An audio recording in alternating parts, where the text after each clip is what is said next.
The first thing I notice is how my son can't hold his water glass steady. Benjamin's hand trembles, just slightly, just enough that the ice cubes clink against the crystal in a rhythm that doesn't match the soft jazz playing from the Sullivans' expensive sound system. He's 32 years old, built his own tech company from nothing, commanded boardrooms full of investors twice his age. But tonight, sitting across from me at his in-laws' dining table, he looks like the little boy who used to crawl into my bed during thunderstorms. "Beverly, more wine?" Margaret Sullivan's voice cuts through my observation. She's already pouring before I answer, her smile practiced and pleasant, the kind of smile you perfect after decades of charity galas and country club luncheons. "Just a splash, thank you." I watch the dark red liquid swirl into my glass, but I don't drink.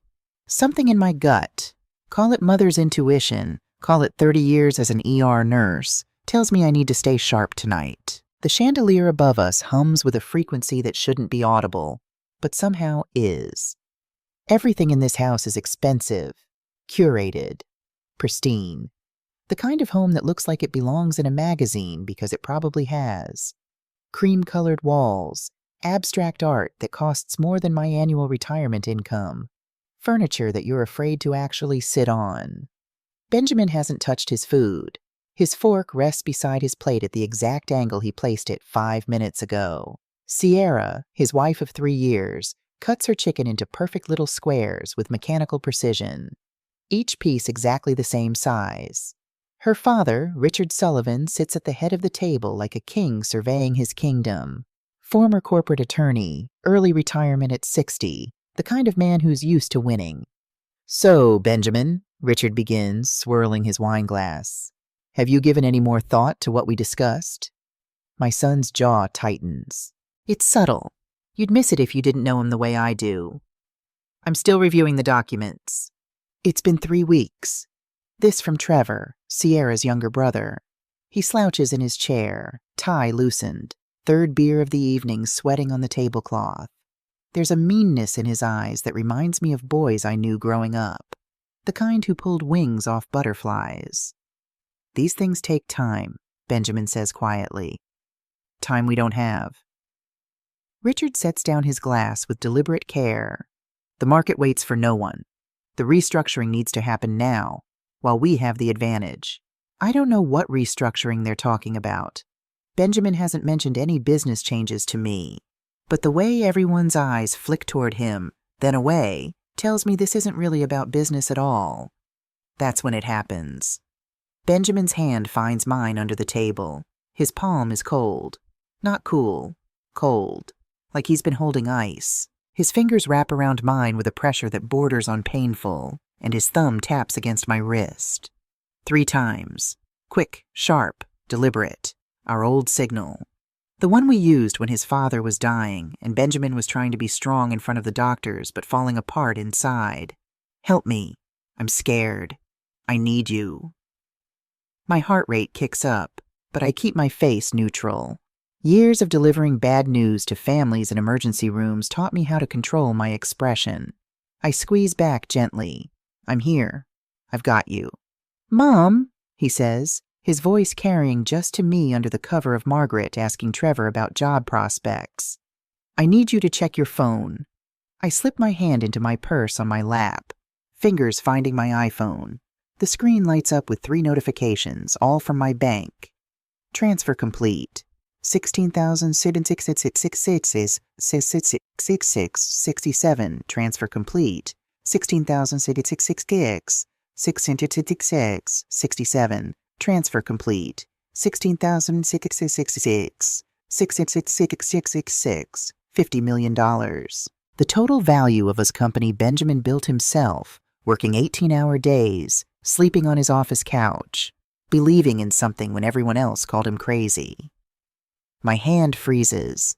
I look up at him, questions forming, but he shakes his head, barely a movement, just enough for me to see. "The money is yours now," he whispers, his lips hardly moving. "Irrevocable trust. They can't touch it." "Benjamin, what?" "Please, Mom." His eyes are wet. My strong, capable son has tears threatening to spill, and he's fighting them back with everything he has. Just trust me. Don't argue. Don't ask questions. Not here. Under the table, he presses something into my other hand. Small rectangular, no bigger than my thumb. A USB drive. His fingers curl around mine, holding it there. The password is Dad's Day. He breathes. You'll know when. August 14th, the day we scattered my husband's ashes in the Pacific Ocean. Benjamin was 12 years old, crying so hard he couldn't breathe, and I held him on that beach until sunset. Of course I'd remember. Have you tried the Brussels sprouts, Beverly? Sierra's voice snaps my attention back to the table. She's looking at me with those pale blue eyes that used to seem sweet back when she and Benjamin first started dating. Now they just seem calculating. They're from the farmer's market. Organic. They're lovely, I manage, though I haven't eaten a single thing. Richard stands abruptly. Excuse me, I need to make a call. He doesn't wait for acknowledgement, just walks out toward the hallway that leads to his study. I notice he takes his phone from his pocket before he's even out of the room. Whatever call he's making, he planned it in advance. Margaret dabs her napkin at the corners of her mouth. More wine, anyone? Trevor drains his beer. I'll take another. Sierra's knife scrapes against her plate, a sharp, grating sound that makes my teeth hurt. Benjamin flinches. I pocket the USB drive, tucking it deep into my jacket. The weight of $50 million sits in my bank account like a stone. Benjamin didn't just transfer his money to me. He gave me everything. His whole life's work. His security. His future. Why would he do that unless he thought he didn't have a future? The thought hits me like a physical blow. I study my son's face, really look at it. The circles under his eyes aren't just from long work hours. The weight he's lost isn't from stress. The way he keeps glancing toward the garage door like he's measuring the distance to an exit. That's fear. Pure animal fear. Actually, Benjamin says, pushing back from the table, I need some air. Long day. Sit down. Richard has returned from the hallway, and his voice carries an authority that makes even me straighten in my chair. We're not finished. I just need 5 minutes. I said sit down. The room goes quiet. Even the jazz seems to lower in volume. Sierra places her hand on Benjamin's arm, her fingers tight enough to leave marks. Baby, your father's right. We need to finish our discussion. He's not my father, Benjamin says softly. The temperature in the room drops 10 degrees. Richard walks slowly back to his seat, but he doesn't sit. He stands behind his chair, hands resting on the back of it. No, I'm not, but I am family, and family takes care of each other. That's why we're all here tonight, to take care of important family matters. The estate planning, Margaret adds gently. It's for everyone's benefit, Benjamin. For Sierra's security, for your future children. We don't have children, Benjamin says. Not yet, Sierra counters. But when we do, don't you want to know they'll be provided for? I watch this exchange like a spectator at a tennis match, my head swiveling back and forth. But I'm not just watching, I'm cataloging. Margaret's hands twisting her napkin under the table. Trevor's eyes locked on the garage door. Richard's jaw muscle jumping in a steady rhythm. Sierra's fingernails digging crescents into my son's forearm. They're coordinated, rehearsed. This whole dinner was planned, choreographed down to the wine selection and the organic Brussels sprouts. They brought me here as an audience, or maybe as leverage. Benjamin stands up anyway, despite Richard's command. His chair scrapes loudly against the hardwood floor. Excuse me, I need to get something from my car. This time, no one stops him. He bends down, kisses the top of my head. His lips are cold against my hair. I love you, he whispers. You raised me right. Remember that, okay? Remember I made my own choices. My throat closes. Those sound like goodbye words. Final words. Ben, but he's already walking away, his footsteps echoing across the hard wood, then muffled as he hits the carpet in the hallway. I hear the side door open, the one that leads to the garage. A rectangle of light spills across the darkened hallway, and I see his silhouette, just for a moment. He turns back, raises his hand in a small wave. Smiles, that heartbreaking smile that's haunted me since he was a little boy who thought he could fix everything, even things that couldn't be fixed. Then the door closes. "He'll be back," Sierra says, reaching for her wine. "He always comes back." But something in her voice tells me she's not entirely certain. I should go after him. Every instinct I have screams at me to follow my son, to demand answers, to protect him the way I always have. But the USB drive in my pocket feels like a lead weight, and his words echo in my head. "Just trust me. Don't argue. Not here." So I sit. I sip water I don't taste. I listen to Margaret make small talk about the weather and the new restaurant opening downtown, and Sierra's upcoming promotion at work. I watch the clock on the wall tick forward. 7 minutes, 8, 9. At 12 minutes, Richard stands again. "I'll go check on him." "No." The word comes out sharper than I intend. 3 pairs of eyes turn to me. "I mean, give him space. He said he needed air." Richard studies me for a long moment, his eyes narrowed. I've seen that look before in the ER from family members caught in lies about how their loved one really got injured. He's calculating whether I know something. I keep my face blank. Concerned mother, nothing more. "Of course," he finally says, settling back into his chair. "Take all the time you need, Benjamin." But his hand slides into his pocket, and I see the glow of his phone screen illuminate his face from below. He's texting someone. 20 minutes pass. The conversation dies completely. We sit in uncomfortable silence, the jazz playing its mindless rhythm, the chandelier humming its warning note. At 23 minutes, I stand. "I should go, it's getting late." "Don't you want to wait for Benjamin?" Margaret asks. "I'll call him tomorrow." I gather my purse, checking that the USB is still secure. "Thank you for dinner." No one tries to stop me. Sierra walks me to the door with a politeness that feels like glass, smooth on the surface, sharp underneath. "I'm sorry he got overwhelmed," she says. "He's been under so much stress lately." "I know," I reply, though I'm not sure we're talking about the same kind of stress. "We love him, you know. All of us. We just want what's best for him." I meet her eyes. There's something pleading in them, something desperate. For just a moment, I see the 27-year-old girl who fell in love with my son, before whatever happened to turn her into this. Before her family's hooks went so deep, she couldn't tell the difference between love and possession. "I know you think you do," I say softly. Her face hardens. The moment passes. "Good night, Beverly." I drive home on autopilot, my hand shaking on the wheel. I try calling Benjamin 4 times. Each call goes straight to voicemail. His voice on the recording is cheerful, professional. "Hey, this is Ben Baker. Leave me a message and I'll get back to you."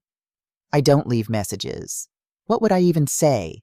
At home, I sit in my dark living room, phone clutched in my hand. I try calling 5 more times. 6, 7. By the 10th call, my hands are shaking so badly I can barely dial. The USB drive sits on my coffee table. I should plug it in. I should see what Benjamin thought was so important that he risked everything to give it to me. But I'm afraid. Afraid of what I'll find. Afraid of what it means that my son gave me his entire fortune and a secret he kept on a tiny piece of plastic. The clock reads 11:47 p.m. when I finally give in and reach for my laptop. That's when my phone rings. Unknown number. My heart stops. "Hello? Mrs. Baker?" A woman's voice. Professional, practiced. The kind of voice that delivers bad news for a living. "This is Deputy Collins from the County Sheriff's Office. I'm calling about your son, Benjamin Arthur Baker." The world tilts sideways. "There's been an incident. Your son has been found deceased at his residence. I'm very sorry for your loss." The drive to Benjamin's house feels like moving through water. Everything is slower, heavier, wrong. Red lights stretch for eternities. The sheriff's deputy's words loop in my head like a broken record. Deceased. Incident. So sorry for your loss. But I'm not processing loss yet. I'm processing the impossibility of it.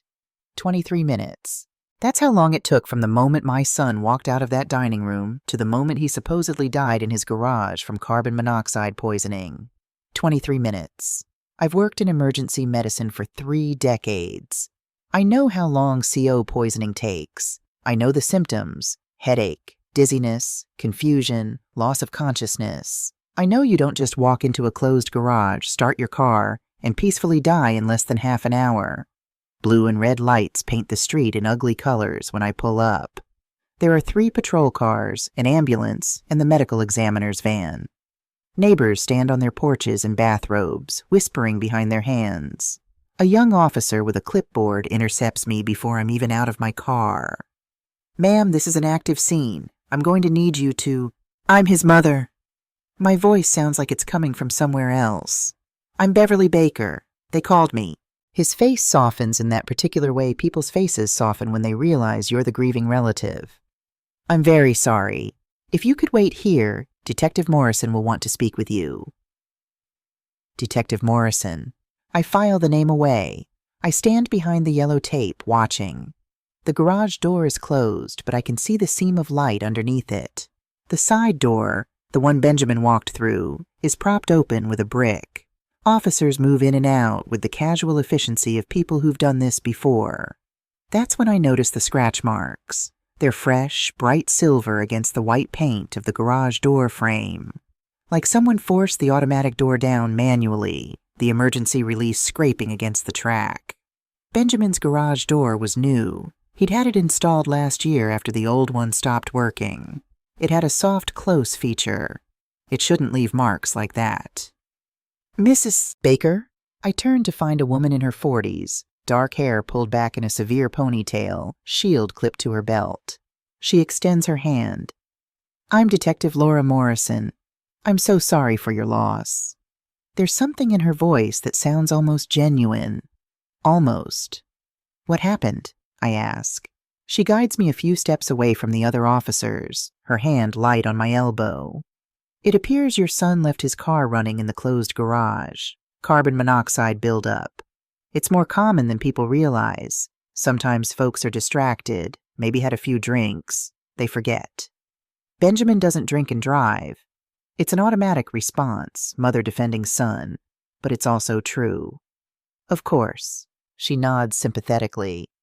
"I didn't mean to imply. We're still investigating. But right now, everything points to an accident. A tragic accident." "Where was his wife?" Morrison's eyes flicker, just for a second, but I catch it. "Mrs. Baker was at her parents' house. She's the one who found him when she came home around midnight." Midnight, 3 hours after he left the dinner table. 3 hours and no one thought to check on him? "Can I see him?" "I don't think that's a good idea right now. The medical examiner is still—" "I'm a nurse. ER nurse, 30 years. I've seen worse than whatever's in that garage." I meet her eyes steadily. "I need to see my son." She hesitates, then nods. "Okay, but I'm warning you, it's not pleasant." She leads me through the side door, into the garage that smells like exhaust and death and something else. Something chemical that doesn't belong. Benjamin's Tesla sits in the center, driver's door open, the electronic screen still glowing with maps and music selections. But I'm not looking at the car. I'm looking at the workbench. Benjamin's keys sit there in a neat row. Car key, house key, office key. Not dropped, not scattered. Placed, deliberately arranged. "Those are his keys?" I ask Morrison. She glances over. "Yes. Why?" If he was sitting in his car with the engine running, intending to go somewhere or just sitting there distracted, why would his keys be over there? Morrison's expression doesn't change, but something behind her eyes shifts. She's calculating. Maybe he got out for a moment, realized he forgot something, and then got back in without his keys. Teslas don't work that way. You need the key fob to start them. "The car was already running," she counters smoothly. "Once it's on, you can remove the key." It's a reasonable explanation. Almost too reasonable. The medical examiner, a slight man with wire-rimmed glasses, approaches. "Detective, we're ready to transport." They wheel out the gurney with my son's body covered in a white sheet. I should cry. I should collapse. But all I feel is cold. spreading numbness and a terrible growing certainty that this was not an accident. Sierra appears from somewhere, her face streaked with... I look closer. Yes, tears, but her eyes aren't swollen, not red-rimmed, just wet, like someone who used eye drops to make themselves look like they'd been crying. She's wearing different clothes than she had on at dinner. A sweatshirt I've never seen before, yoga pants. Her hair is in a messy bun that's a little too perfect, a little too I just rolled out of bed in distress. Oh, Beverly. She reaches for me and I let her hug me because that's what's expected. She smells like expensive perfume and lavender soap, not like someone who's been crying for hours. I can't believe this happened. I just can't believe it. Her father materializes beside her. Richard Sullivan, his arm protectively around his daughter's shoulders. This is a terrible tragedy, he says to Morrison. Benjamin was under enormous pressure at work. We tried to tell him to slow down, but he wouldn't listen. That's not... I start, but Sierra cuts me off. He was drinking tonight. At dinner, multiple glasses of wine. Her voice cracks on cue. I should have stopped him from driving. I should have taken his keys. He had one glass, I say quietly. Maybe. You left early, remember? Sierra's eyes meet mine, and there's something hard behind the tears. A warning. You didn't see how much he had after. It's a lie, a smooth, practiced lie. But I can't prove it. Not here, not now, not with Morrison watching this exchange like it's a tennis match. Richard guides Sierra toward their car. His Mercedes is parked 2 houses down, I notice, like he was already here, waiting. Come on, sweetheart. Let's let the professionals do their work. Beverly, you should go home and rest. We'll handle the arrangements. I'm his mother, I say, and my voice finally has an edge. I'll handle my son's arrangements. Richard's jaw tightens, but he nods. Of course. We can discuss it tomorrow, after you've had time to process. They leave, Sierra leaning heavily on her father, playing the devastated widow. I watch them go, memorizing details. The way Richard's hand grips her shoulder, not comforting, controlling. The way she glances back at the garage with something that looks less like grief and more like relief. Morrison touches my arm gently. Is there someone who can drive you home? You shouldn't be alone right now. I'm fine. Mrs. Baker, I said I'm fine. I pull away from her touch. I need to go. I drive home carefully, deliberately, checking my mirrors every few seconds. When I pull into my driveway, I sit in the car for 10 minutes, making sure no one followed me. Inside, I lock every door, close every curtain. Then I take out the USB drive. My laptop boots up with agonizing slowness. I plug in the drive, and a password prompt appears immediately. August 14th. I type 081420. A folder opens. Inside are dozens of files, videos, audio recordings, documents, spreadsheets, each one labeled with a date and cryptic description. I click on the most recent video file, dated 3 weeks ago. The video quality is grainy, shot from an odd angle. Benjamin must have hidden a camera somewhere in his home office. I can see part of his desk, his bookshelves, and most of his living room. The timestamp reads 10:47 p.m. Richard Sullivan walks into frame, followed by Trevor. They're talking in low voices, but Benjamin's camera picked it up clearly. The policy is in place? Richard asks, settling into Benjamin's favorite leather chair like he owns it. Yeah. Trevor sprawls on the couch, beer in hand, always a beer in hand. 50 million, double for accidental death. Sierra's the sole beneficiary. My hands freeze on the keyboard. And the asset transfer documents? Richard continues. He won't sign. Says he wants his own lawyer to review them. Trevor takes a long drink. Stubborn bastard. Then we make him sign. Richard's voice is calm, matter of fact, like he's discussing a business merger. Or we move forward with the alternative. The alternative. Trevor says it like it's code for something they've already discussed. And if he doesn't... What, we make it look accidental. Richard leans forward. I know people. Medical examiner owes me a favor. Sheriff's deputy is my cousin's kid. Just made detective. eager to close cases quickly. It can be clean. I replay that section 3 times, making sure I heard correctly. We make it look accidental. My son wasn't just afraid. He was documenting a murder conspiracy. I click through more files with shaking hands. There are audio recordings of arguments between Benjamin and Sierra. My family built this life for us. You owe them. I built my company, Sierra. Me. Your father wants to steal it, and you're helping him. The sound of a slap, sharp and sudden. Then Sierra's voice, cold. Sign the papers or you'll regret it. Another video, this one from 2 weeks ago. Margaret and Richard in their kitchen, unaware they're being recorded. Benjamin must have planted a camera there too. I don't like this, Margaret says, wringing her hands. He's a good boy. There has to be another way. There is no other way. Richard pours himself bourbon. He refuses to cooperate, and the company is worth too much to just walk away from. Sierra signed a prenup. We get nothing in a divorce. But killing him? We're not discussing this again, Margaret. It's handled. You just need to keep quiet and play your part. Margaret's face crumples, but she nods. I sit back, my mind racing. Benjamin knew. He knew they were planning something. So he recorded everything, transferred his assets to the one person he trusted completely, and gave me the evidence. But he didn't know it would happen tonight. He thought he had more time. I'm about to close the laptop when I notice one more file buried at the bottom of the folder. It's labeled simply Morrison. I click it open. It's a screenshot of a Facebook photo, a family reunion. Richard Sullivan stands in the center, surrounded by relatives. On his left, a younger woman with a familiar severe ponytail. Detective Laura Morrison. The caption reads, Sullivan Family Reunion 2019. So good to see Cousin Laura. The room spins. The detective investigating my son's death is Richard Sullivan's cousin. The same detective who's already calling it an accident, who brushed off my questions, who's positioning everything to close this case as quickly as possible. I close the laptop and sit in the dark, my ER training kicking in. When faced with a trauma you can't fix immediately, you stabilize. You assess. You plan. I can't go to the local police. They're compromised. I can't go to the media.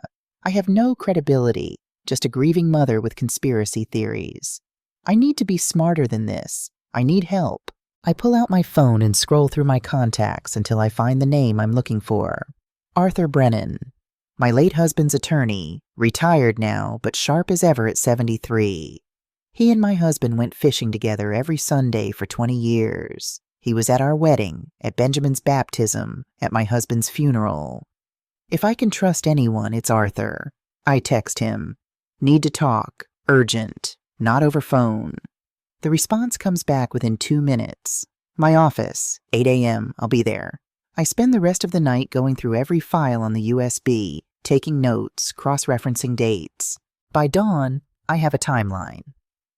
6 months ago, Sierra's family starts asking detailed questions about Benjamin's assets. 4 months ago, life insurance policy increased from $5 to $50. Sierra listed as beneficiary. Benjamin's signature looks wrong, too smooth.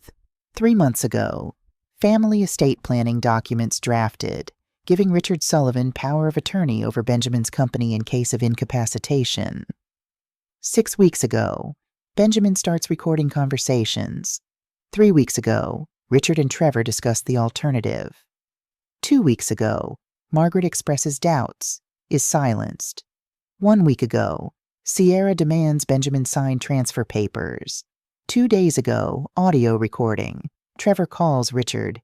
He won't budge. What now? Richard responds. The garage. CO poisoning.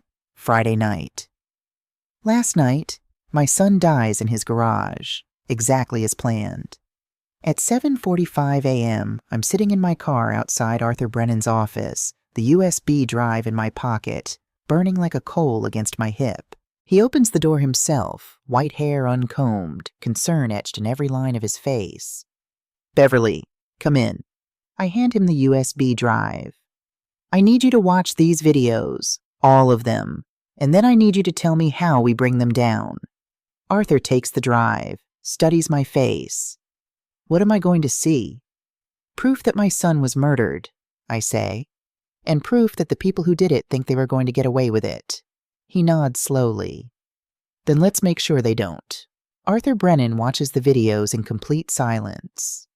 3 hours pass in his small office, the only sounds the quiet hum of his computer and the occasional sharp intake of breath. When the last video ends, he removes his reading glasses and pinches the bridge of his nose. Jesus, Beverly. His voice is rough. Your boy was building a case, a damn good one. Can we use it? I lean forward, hands clasped so tightly my knuckles have gone white. Is it admissible?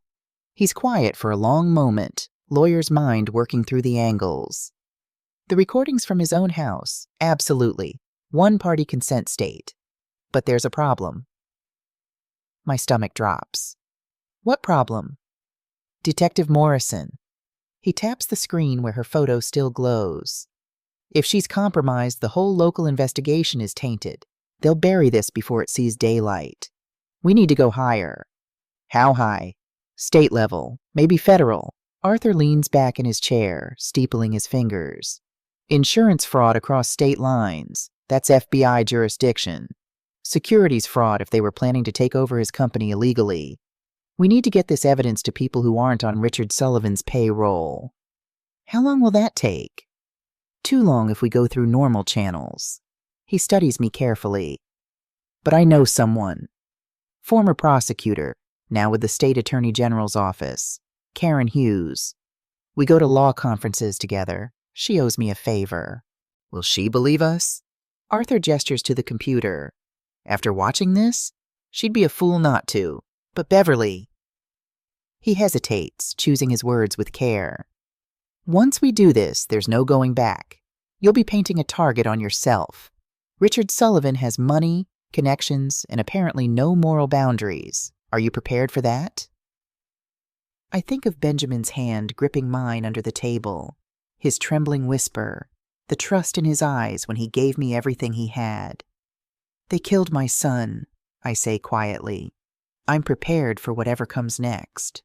Arthur nods and reaches for his phone. 2 days later, I get the call I've been dreading.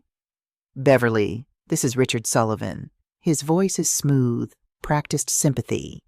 I know this is a difficult time, but we need to discuss Benjamin's estate. Can you come to our house this afternoon, 3 o'clock? We have our attorney here to help facilitate.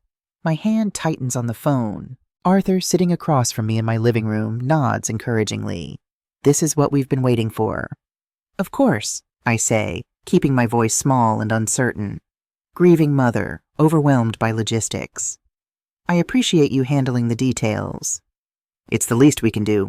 Family takes care of family. The call ends. Arthur immediately dials another number. Agent Torres, it's happening. 3 p.m. today. She's wired and ready. The FBI agent's voice crackles through the speaker. We'll be in position. Mrs. Baker, remember, get them talking. The more they say on tape, the stronger our case. I understand. And if at any point you feel unsafe, use the code word. We'll be inside in 30 seconds. The code word is thunderstorm. Benjamin's childhood fear. It seems fitting. At 2:55 p.m., I pull up to the Sullivan house for the second time in a week. The last time I was here, my son was alive. Now I'm wearing a wire taped between my breasts. My hands are steady, and my mind is crystal clear. Arthur meets me at the door, playing his role perfectly. Elderly attorney, slightly befuddled, just here to review paperwork for a grieving client. Sierra answers, dressed in black, her eyes rimmed with the same artificial redness I noticed at the crime scene. Beverly, thank you for coming. She hugs me, and I feel the wire press against my ribs.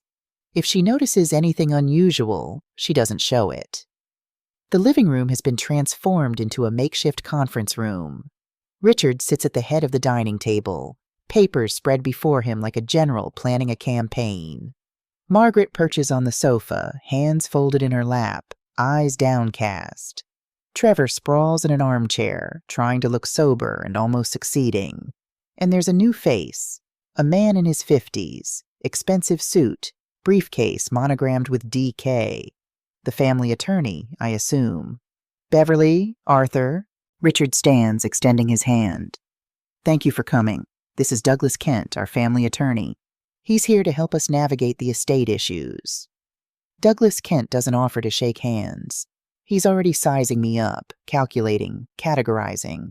I'm just an obstacle to be managed.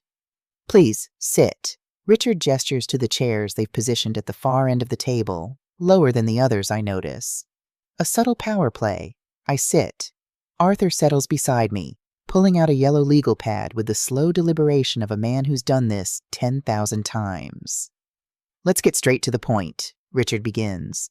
Benjamin's assets need to be properly distributed. As his widow, Sierra is entitled to... Actually, Arthur interrupts mildly, there's a complication. Richard's expression doesn't change, but something flickers in his eyes. What complication? Benjamin established an irrevocable trust 3 days before his death. Arthur slides a document across the table. He transferred all liquid assets, approximately $50 million, to his mother. The room goes completely still. Douglas Kent snatches up the paper, scanning it rapidly. This can't be legal. A man doesn't just transfer his entire fortune. He does if he has the right to. Arthur's voice is pleasant, conversational. The company was his sole property, established before his marriage. No community property issues. The transfer was executed properly, witnessed, notarized. He was under duress, Sierra says, her voice rising. He wasn't thinking clearly. Was he under duress? I ask quietly, speaking for the first time. Or did he know exactly what he was doing? 4 pairs of eyes snap to me. I hold Richard's gaze steadily. My son was very smart, I continue, methodical, careful. When he did something, he had a reason. Beverly, Richard says, and now there's steel beneath the sympathy. I know you're grieving, but you need to understand, Sierra was his wife. They built a life together. That money should provide for her future. The future you planned for her? The words slip out before I can stop them. The temperature in the room drops.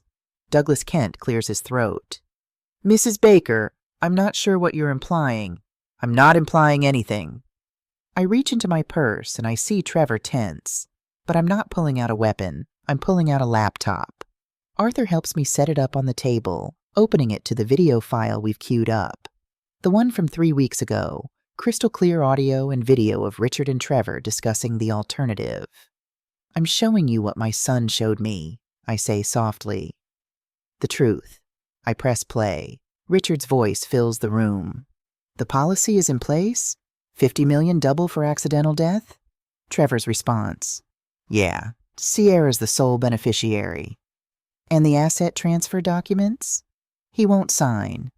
Then we make him sign, or we move forward with the alternative. Sierra's face drains of color. Margaret makes a small, wounded sound. Douglas Kent has gone very still, his lawyer's instincts screaming danger. But Richard just stares at the screen, and I can see him calculating, searching for the play that gets him out of this. Where did you get this? He asks quietly. Benjamin recorded you. I let that sink in. He recorded everything, every conversation, every threat, every plan you made to take what was his. This was edited, Trevor blurts out. Taken out of context. Would you like to see the full version? I click to another file. How about the one where you and your father discuss carbon monoxide poisoning? Or the one where Sierra tells Benjamin to sign the papers or he'll regret it? I play that one.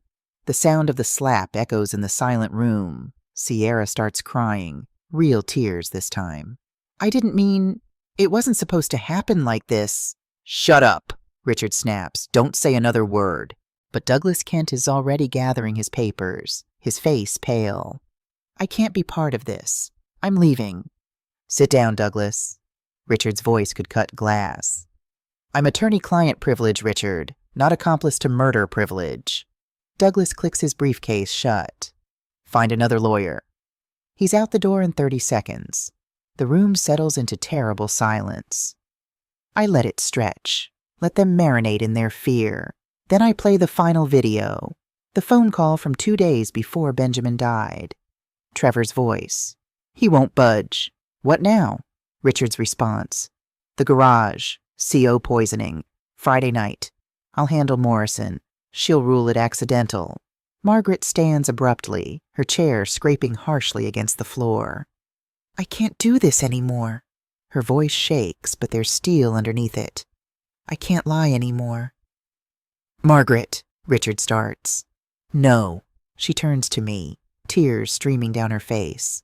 I'm sorry. I'm so sorry. I tried to stop them, but I was weak and I'm sorry. She reaches into her purse and pulls out a folder, sliding it across the table to me.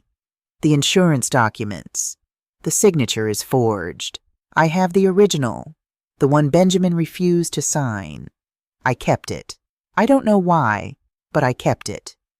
You stupid bitch, Richard hisses. I'm not stupid. Margaret's voice breaks, but she doesn't back down. I'm just done being a coward. That's when I say it. The word that changes everything. Thunderstorm. Richard's head snaps toward me. What? The front door crashes open. FBI agent David Torres enters first, badge held high, followed by state investigator Karen Hughes and 4 more federal agents.